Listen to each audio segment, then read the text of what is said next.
Con mis saludos les presento mi análisis de esta semana, que he titulado ¿Por qué se hundió la reforma política? Este artículo se empezó a escribir antes de que se hundiera la reforma política y explica por qué tanta resistencia ciudadana hasta el punto de que tuvieron que aprobar su retiro los petristas, que en 2002 la votaron a favor en 4 ocasiones. Si el objetivo de la reforma política de Petro, Prada y Roy fue proponerla peor, no lo habrían hecho mejor.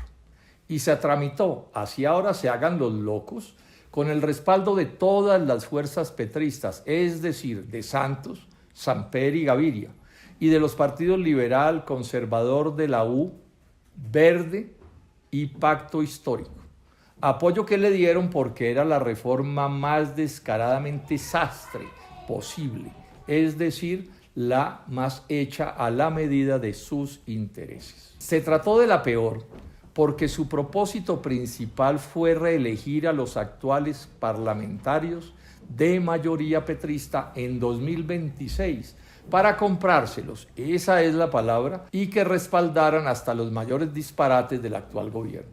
Fueran varias las fórmulas para cooptarlos. Con las listas cerradas, les aseguraban a los congresistas de hoy encabezar las de sus partidos en 2026 para su reelección automática, al permitirles inscribirse en el mismo orden en el que fueron elegidos en 2022, haciendo imposible cualquier renovación en esas organizaciones. Porque, por ejemplo, si un partido eligió 12 senadores, esos 12 ocuparían los 12 primeros renglones de la lista cerrada y el primer aspirante diferente a ellos iría de 13 en la lista. Para empeorarlas y con el mayor descaro, las listas cerradas iban engrasadas con el derecho a más platas oficiales. La reforma resucitaba una posibilidad que existió en el pasado y que se eliminó porque corrompía la política y aumentaba el control del presidente sobre el Congreso, al permitirle nombrar de ministros a los senadores y comprárselos a ellos y a sus partidos. Y Petro y sus lugartenientes se propusieron empeorar esa fórmula, que se eliminó por perversa. Porque la gabela ahora sería para senadores y representantes a la Cámara, y podrían saltar a ministros y a otros cargos nacionales. Y además, luego de usufructuarlos, devolverse a sus cargos de congresistas.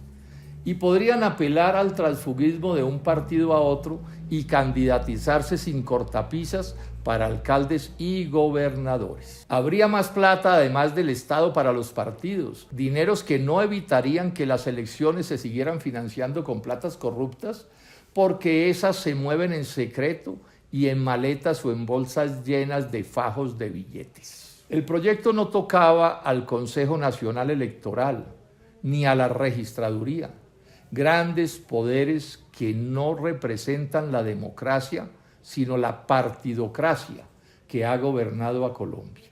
Como está demostrado, no a favor del desarrollo nacional, sino de mantener al país en el subdesarrollo y en la mayor desigualdad social. La norma tampoco legislaba para obligar a los partidos a hacerles juicios de responsabilidad política a sus jefes acusados de corrupción, vacío legal del que se aprovechan ahora los compañeros de Nicolás Petro para no enjuiciarlo políticamente. Cinismo indignante, diseñado para un fin perverso, perpetuar en el poder legislativo a la mayoría petrista de hoy, de manera que aún si no ganaran la presidencia en 2026, siguieran mamando del poder legislativo y pudieran ponerle precio a su respaldo al nuevo mandamás de Colombia. En el reino de la politiquería y la antidemocracia que ha sido Colombia, nunca nadie se había atrevido a tanto. Y en nombre del cambio. No es una rareza entonces que el gobierno haya sufrido esta gran derrota, que aumenten los electores arrepentidos y que los que votamos en blanco andemos sin cargos de conciencia. el ministro Alfonso Prada debe renunciar a su cargo.